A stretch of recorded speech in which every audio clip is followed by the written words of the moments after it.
ಗುರುಭ್ಯೋ ನಮಃ. ಶ್ರೀ ಸಾಯಿರಾಮ್ ಕೃಪಾ ಕಟಾಕ್ಷ ಸಿದ್ಧಿರಸ್ತು. ನನ್ನ ಹೆಸರು ಈ ವೆಂಕಟಲಕ್ಷ್ಮಮ್ಮ. ನಾನು ಹೊಸಕೋಟೆ ತಾಲೂಕಲ್ಲಿ CRP ಆಗಿ ಕರ್ತವ್ಯ ನಿರ್ವಹಿಸ್ತಾ ಇದ್ದೇನೆ. ಮನಸ್ಸು ಮನಸ್ಸು ಓ ಮನಸ್ಸೇ, ಎಂಥ ಮನಸ್ಸೇ ಮನಸ್ಸೇ, ಎಳೆ ಮನಸ್ಸೇ ಮನಸ್ಸೇ ಮನಸ್ಸೇ, ಎಂಥ ಮನಸ್ಸೇ, ಒಳ ಮನಸ್ಸೇ ಒಳ ಮನಸ್ಸೇ. ನಿನ್ನ ಮನಸ್ಸಲ್ಲಿ ಯಾರ ಮನಸ್ಸಿದೆ, ಯಾರ ಮನಸ್ಸಲ್ಲಿ ನೀ ಮನಸ್ಸು ಮಾಡಿದೆ. ಮನಸ್ಸೆಂದರೆ ಈ ರೀತಿ ಮನಸ್ಸು ಮನಸ್ಸು ಮನಸ್ಸು ಎಂದು ಅನೇಕ ರೀತಿಯ, ಎಷ್ಟು ಲೆಕ್ಕವಿಲ್ಲದಷ್ಟು 100ಕ್ಕಿಂತ ಹೆಚ್ಚಿನ ಒಂದು ಸಲ ಮನಸ್ಸನ್ನು ಬಳಸಿ ಹಾಡು ಬರೆದಿರ್ತಕ್ಕಂಥವರು ನಮ್ಮ ಕಲ್ಯಾಣ್ ಸರ್ ಅವರು. ಮನಸ್ಸು ಎಂದರೆ ಮಹಾಶಕ್ತಿ. ನಮ್ಮ ಮನೋಬಲವನ್ನು ಹೆಚ್ಚಿಸ್ತಕ್ಕಂಥದ್ದು ಮನಸ್ಸು. ದೇಹ ಬಲಕ್ಕಿಂತ ನಮ್ಮ ಮನಸ್ಸು ಬಲ ಹೆಚ್ಚಿನದು. ಬಲ ಯಾವತ್ತೂ ನಮಗೆ ಕೊಡಬೇಕಾಗಿರೋದು ಮನಸ್ಸೇ ಹೊರತು ಬೇರೆ ಅಲ್ಲ. ಮನಸ್ಸಿದ್ದರೆ ಮಾರ್ಗ. ಮನಸ್ಸು ಯಾವ ಮನಸ್ಸಿನಲ್ಲಿ ನಾವು ಮಾರ್ಗ ಇಟ್ಕೊತೀವೋ ಅದನ್ನು ನಾವು ಸಾಧಿಸ್ತೀವಿ. ಅದಕ್ಕೆ ಒಂದು ಯಾವುದೇ ರೀತಿಯ ಆಕಾರ ಇಲ್ಲ. ಮನಸ್ಸು ಅಂದರೆ ಏನು? ಮನಸ್ಸೆಂದರೆ ಒಂದು ಭಾವನೆಗಳ ತಾಣ. ಆ ತಾಣದಲ್ಲಿ ಆಳವಾದ ಆಗರವಾದ ಎಷ್ಟೋ ವಿಷಯಗಳನ್ನು ನಾವು ತುಂಬಿಕೊಳ್ತೇವೆ. ಅದನ್ನು ನಮಗೆ ಸಮಯ ಸಂದರ್ಭಕ್ಕೆ ಅನುಸಾರವಾಗಿ ನಾವು ಬಳಸ್ಕೊಂಡಾಗ ಮಾತ್ರ ನಾವು ಅದನ್ನು ಯಶೋಗಾಥೆಗೆ ತಗೊಂಡು ಹೋಗ್ಬೋದು. ಅದರಿಂದ ಮನಸ್ಸಿನಿಂದ ಎಷ್ಟೋ ನಮಗೆ ಪರಿವರ್ತನೆಗಳು ಆಗಿರುತ್ತೆ. ಮನಸ್ಸಿನ ಪರಿವರ್ತನೆಗಳು ನನಗೂ ಒಂದು ದಿನ ಆಗಿದೆ. ಅದು ನಮ್ಮ ಬಾಲ್ಯದಲ್ಲಿ ನಾನು 8ನೇ ತರಗತಿಯಲ್ಲಿ ಓದುತ್ತಿರುವಾಗ ನಾನು 2 ಕಿಲೋಮೀಟರ್ ದೂರದಲ್ಲಿ ನಾನು ಪ್ರೌಢಶಾಲೆಗೆ ಹೋಗಬೇಕಾಗಿತ್ತು. ಅಲ್ಲಿ ನಮ್ಮ ಮೆಚ್ಚಿನ ಶಿಕ್ಷಕರಾಗಿರ್ತಕ್ಕಂಥ ರೇಣುಕರ ಆರಾಧ್ಯರವರಿದ್ದರು. ನಾವು ನಡೆದು ಹೋಗಬೇಕಾದ್ರೆ ಹೊಲಗದ್ದೆಗಳ ಮಧ್ಯೆ ನಾವು ಹೋಗ್ತಾ ಇದ್ವಿ. ಅಲ್ಲಿ ಜೋಳ ಕಡಲೆಕಾಯಿ ಎಲ್ಲ ಹಾಕಿರ್ತಾಯಿದ್ರು.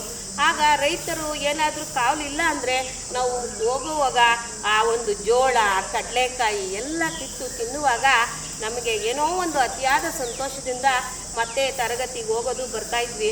ಆಗ ಒಂದು ದಿನ ರೈತ ಬಂದು ನಮ್ಮ ಮುಖೇಶ್ ಇವರಿಗೆ, ನಮ್ಮ ರೇಣುಕಾರಾಧ್ಯ ಸರ್ ಅವರಿಗೆ ಹೇಳಿದ್ರು, ನೋಡಿ ನಿಮ್ಮ ಮಕ್ಕಳೆಲ್ಲ ಬಂದು ನಾವು ಜೋಳ ಮತ್ತು ಎಲ್ಲ ಕಿತ್ಕೊಂಡು ಭಾಳ ಹಾಳು ಮಾಡಿದ್ದಾರೆ ಸರ್, ದಯವಿಟ್ಟು ಇದಕ್ಕೇನಾದರೂ ನೀವು ಒಂದು ನಮಗೆ ಸಹಾಯ ಮಾಡಿ ಅಂತ ಕೇಳಿದಾಗ ಸಾರ್ ಹೇಳಿದ್ರು, ನಮ್ಮನ್ನು ಯಾವುದೇ ರೀತಿಯ ಒಂದು ಮಾತು ಸಹ ಅವ್ರು ಬೈದೆ, ಬನ್ನಿ ಮಕ್ಕಳ ಎಲ್ಲ ಒಂದು ತರಗತಿಗೆ ಸೇರಿ ಅಂತ ಹೇಳಿದ್ರು.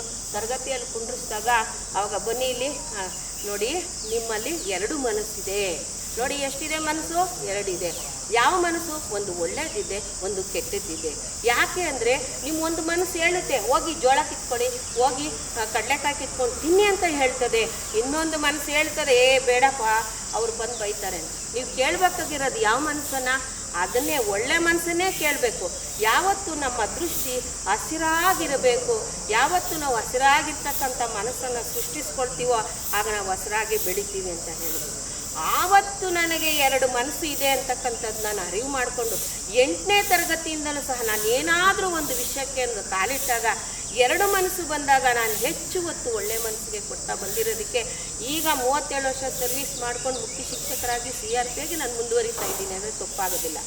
ಅದಕ್ಕೆ ಮನಸ್ಸು ಬಹಳ ಮುಖ್ಯವಾದ್ದು. ಮನಸ್ಸಿಗೆ ಲಗಾಮ್ ಹಾಕ್ಕೊಬೇಕು. ಏನು ಮನಸ್ಸು ಮನಸ್ಸು ಮನಸ್ಸು ಮನಸ್ಸು ಅಂತ ಯಾವತ್ತೂ ನಾವು ಮನಸ್ಸಿನ ಅಂತರೊಳಗೆ ತಿಳಿದಾಗ ಅದಕ್ಕೊಂದು ಆಕಾರ ಇಲ್ಲ. ಅದಕ್ಕೊಂದು ಇನ್ನೊಂದು ಉದಾಹರಣೆ ಕೊಡ್ತೀನಿ. ಒಂದು ಮನಸ್ಸಿಗೆ ಒಂದು ಸುಂದರವಾದ ಕಾರಿಗೆ ಹೋಲಿಸೋಣ. ಅದು ಕ್ಷಣ ಮಾತ್ರದಲ್ಲಿ ಅದಕ್ಕೆ ವೇಗಕ್ಕೆ ಮಿತಿ ಇಲ್ಲ. ಭಾರತದಿಂದ ಅತಿ ದೂರ ಬೇಕಾದರೆ ಅಮೇರಿಕಾಗೂ ಹೋಗಿ ಬಂದುಬಿಡುತ್ತೆ ಕ್ಷಣ ಮಾತ್ರದಲ್ಲಿ. ಆದರೆ ಅದಕ್ಕೆ 4 ಚಕ್ರಗಳಿದೆ. ಆ 4 ಚಕ್ರಗಳಿಗೆ ಒಂದು ನಮ್ಮ ಇಂದ್ರಿಯಗಳು, ಇನ್ನೊಂದು ನಮ್ಮ ಶರೀರ, ಇನ್ನೊಂದು 2 ಚಕ್ರಗಳಿಗೆ ಒಂದು ಕೈ ಕಾಲು. ಇವು 4 ಚಕ್ರಗಳು ಸೇರಿ ಅದು ಒಂದು ರಥವಾಗುತ್ತೆ. ಅದಕ್ಕೆ 4 ಗೇರುಗಳಿದೆ. ಯಾವುದು?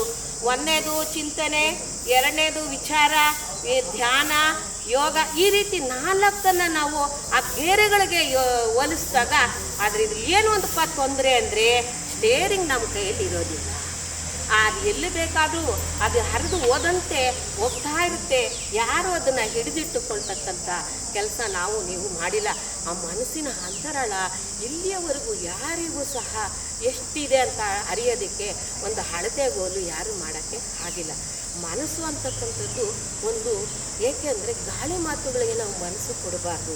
ನಾವು ಮುಂದೆ ಹೋಗ್ತಕ್ಕಂಥದ್ದು ಯಾವಾಗಲೂ ಒಳ್ಳೆಯ ದೃಷ್ಟಿಯನ್ನೇ ಇಟ್ಕೊಂಡು, ಉದಾಹರಣೆಗೆ ನಮ್ಮ ಮಾತೆಂಬುದು ಜ್ಯೋತಿರ್ಲಿಂಗ, ಇದರಲ್ಲಿ ಒಳ್ಳೆ ಮನಸ್ಸಿಟ್ಟು ನಾವು ಬಂದ್ವಿ, ನಮ್ಗೆ ಒಳ್ಳೆಯದೇ ಆಗಿದೆ. ಮಾತಿನ ಕೌಶಲ್ಯಗಳನ್ನು ನಾವು ಕಲಿತು ಈ ಮನಸ್ಸಿಗೆ ನಾವು ಅದನ್ನು ಹಿಡಿದಿಟ್ಟು ಇಲ್ಲಿಗೆ ನಮ್ಮನ್ನು ಕರ್ಕೊಂಬಂದಿದೆ.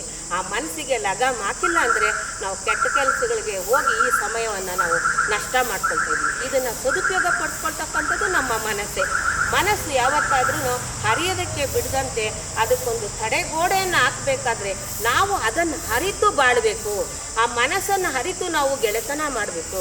ನಮ್ಮ ಮನಸ್ಸಿಗೆ ಯಾರು ಇಷ್ಟ ಆಗ್ತಾರೆ, ಯಾರು ನಮ್ಮನ್ನು ಹರಿದುಕೊಳ್ತಾರೆ, ಅವರ ಜೊತೆ ನಾವು ಸಹವಾಸವನ್ನು ಬೆಳೆಸಿದ್ರೆ ಅವರಂತೆ ನಾವು ಬೆಳಿತೀವಿ, ನಮ್ಮಂತೆ ಅವರನ್ನು ಬೆಳೆಸ್ತೀವಿ. ಹಾಗೆ ಮನಸ್ಸು ಶುದ್ಧವಾಗಿರಬೇಕು. ಯಾವತ್ತು ಶುದ್ಧ ಮನಸ್ಸಿಗೆ ಬೆಲೆ ಇದ್ದೇ ಇರುತ್ತೆ. ಆ ಮನಸ್ಸಿನಲ್ಲಿ ನೀವು ಕಲ್ಮಶಗಳನ್ನು ತುಂಬಿಕೊಂಡರೆ ಅದು ಕಲ್ಮಶಗಳಿಗೆ ಸೇರಿ ಚರಂಡಿಯಾಗಿ ಹರ್ಕೊಂಡು ಎಲ್ಲೋ ನದಿ ಸೇರೋ ಬದಲು ಆ ಕೊಳಚೆ ಪ್ರದೇಶಕ್ಕೆ ನಮ್ಮನ್ನು ಕರ್ಕೊಂಡೋಗುತ್ತೆ. ಉದಾಹರಣೆಗೆ ಬೀಳ್ತಕ್ಕಂಥ ಮಳೆ ಎಲ್ಲಾದರೂ ಬೀಳ್ಬೋದು, ಅದು ಒಂದು ಕೊಳಚೆಗಾದರೂ ಬೀಳ್ಬೋದು ಅಥವಾ ಸಮುದ್ರಕ್ಕಾದರೂ ಬೀಳ್ಬೋದು. ಆ ಸಮುದ್ರಕ್ಕೆ ಬಿದ್ದಿರ್ತಕ್ಕಂಥ ಒಂದು ಹನಿ ಯಾವ ರೀತಿ ಹೆಚ್ಚಿನ ಮಹತ್ವ ಪಡ್ಕೊಳ್ತದೋ, ಒಳ್ಳೆ ಮನಸ್ಸಿನ ಬಿತ್ತನೆ ನಮ್ಮ ಹೃದಯದಲ್ಲಿ ನಾವು ನಾಟಿದ್ದೆ ಆದರೆ ಅದು ಉತ್ತಮ ಫಲವನ್ನು ಕೊಟ್ಟು ಸವಿಯಾದ ಒಂದು ಫಲವನ್ನು ನಮಗೆ ಕೊಡ್ತದೆ. ರುಚಿಯಾದ ಹಣ್ಣುಗಳ ಜೊತೆಗೆ ಅದರ ವಂಶ ವೃಕ್ಷವೂ ಸಹ ಬೇರನ್ನು ಭೂಮಿಗೆ ಇಳಿಸಿ ನಮ್ಮನ್ನು ಅಗಲವಾಗಿ ಆಲದ ಮರದಂತೆ ನಮ್ಮನ್ನು ಬೆಳೆಸ್ತದೆ. ಅದಕ್ಕೆ ಮುಖ್ಯ ನಮ್ಮ ದೇಹ ಅಂದರೆ ನರನಾಡಿಗಳು ಸಹ ಒಂದು ಸ್ಥಾನವನ್ನು ಮಾಡ್ಕೊಂಡಿದೆ. ದೇಹ ನೋಡೋದಕ್ಕಾದರೂ ದೇಹದಲ್ಲಿ ಪೂರ್ಣ ಕಡೆ ಎಲ್ಲ ಕಡೆ ಸಂಚಾರ ಮಾಡ್ತಕ್ಕಂಥದ್ದು ನಮ್ಮ ಮನಸ್ಸು. ಆ ಮನಸ್ಸೇ ಅಂದರೆ ಅದು ಈಗ ಉದಾಹರಣೆಗೆ ನಮ್ಮ ಮಕ್ಕಳೆಲ್ಲನೂ ಈಗ ಓದ್ತಾ ಇದ್ದಾರೆ. ಶಾಲಾ ಮಕ್ಕಳಿಗೆ ನಾನು ಇದನ್ನು ಹೋಲಿಕೆ ಮಾಡಬೇಕು ಅಂದರೆ, ನಮ್ಮ ಮಕ್ಕಳು ಯಾವಾಗಲೂ ನೋಡಿ ಅವರು ಮನೆಯಲ್ಲಿ ಏನೇ ಒಂದು ಕೆಲಸ ಇದ್ದರೂ ನಾನು ಮೊಬೈಲೆಲ್ಲ ಹಾಗೆ ನೋಡಿದೆ ಈಗ ನೋಡಿದೆ ಅಂತ ಇರ್ತಾರೆ. ಹಾಗೆ ಇದಕ್ಕೊಂದು ಪರಿವರ್ತನೆಗೊಂದು ಧ್ಯಾನ, ಒಂದು ಕತೆ ಹೇಳ್ತಕ್ಕಂಥದ್ದು, ಒಂದು ಎಲ್ಲೇ ಹೋಗಲಿ ನಾವು ಒಂದು ಈ ಪ್ರಶಾಂತವಾದ ಒಂದು ಜಾಗದಲ್ಲಿ ಕುಳಿತು ಮನಸ್ಸಿಗೆ ಒಂದು ರೀತಿ ಉತ್ಸಾಹ ಕೊಡ್ತಕ್ಕಂಥದ್ದು.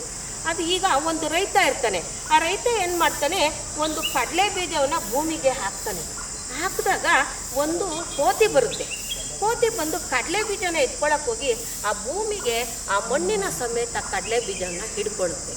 ಆಗ ಅದೇನು ಮಾಡುತ್ತೆ, ಬಿಡೋದೇ ಇಲ್ಲ, ಮಣ್ಣಿನ ಜೊತೆಯಲ್ಲಿ ಕಡಲೆ ಬೀಜ ಹಾಗೇ ಮುಷ್ಟಿ ಇಟ್ಕೊಳ್ಳುತ್ತೆ. ಹಾಗೆ ನೀವು ಎಲ್ಲ ಈ ಮೊಬೈಲ್ನ ಮುಷ್ಟಿಯಾಗಿ ಇಟ್ಕೊಂಡಿದ್ದೀರಿ, ಯಾವುದೇ ಕಾರಣಕ್ಕೂ ಬಿಡ್ತಕ್ಕಂಥದ್ದೇ ಇಲ್ಲ. ಈ ಮುಷ್ಟಿಯ ಒಳಗೆ ಇರ್ತಕ್ಕಂಥದ್ದೇ ಮೊಬೈಲ್ ಬಿಟ್ಟು ನಾವಿರಲ್ಲ, ನಮ್ಮನ್ನು ಬಿಟ್ಟು ಮೊಬೈಲ್ ಇರಲ್ಲ. ಅದು ಕಾರಣ ಏನಪ್ಪ ಅಂದರೆ ಮೊಬೈಲು ಬಳಕೆ ತಪ್ಪಲ್ಲ, ಆದರೆ ಬೇಕಾಗ್ತಕ್ಕಂಥ ಒಳ್ಳೆತನಕ್ಕೆ ನಾವು ಬಳಸೋಣ, ಅದರಿಂದ ಮಕ್ಕಳನ್ನು ಸ್ವಲ್ಪ ದೂರ ಇರಿಸೋಣ ಅಂತ ಹೇಳಿ ನನಗೆ ಇಲ್ಲಿ ನಡೀತಕ್ಕಂಥ ನಮ್ಮ ಎಲ್ಲ ಗುರುವೃಂದದವರಿಗೂ ಮತ್ತು ಈ ಸ್ಪಾರ್ಕ್ ಅಕಾಡೆಮಿವರಿಗೂ ಧನ್ಯವಾದಗಳನ್ನು ಅರ್ಪಿಸುತ್ತಾ ಎರಡು ಮಾತನ್ನು ಹಾಡೋದಕ್ಕೆ ಜೈ ಸಾಯಿರಾಮ್. ಧನ್ಯವಾದ.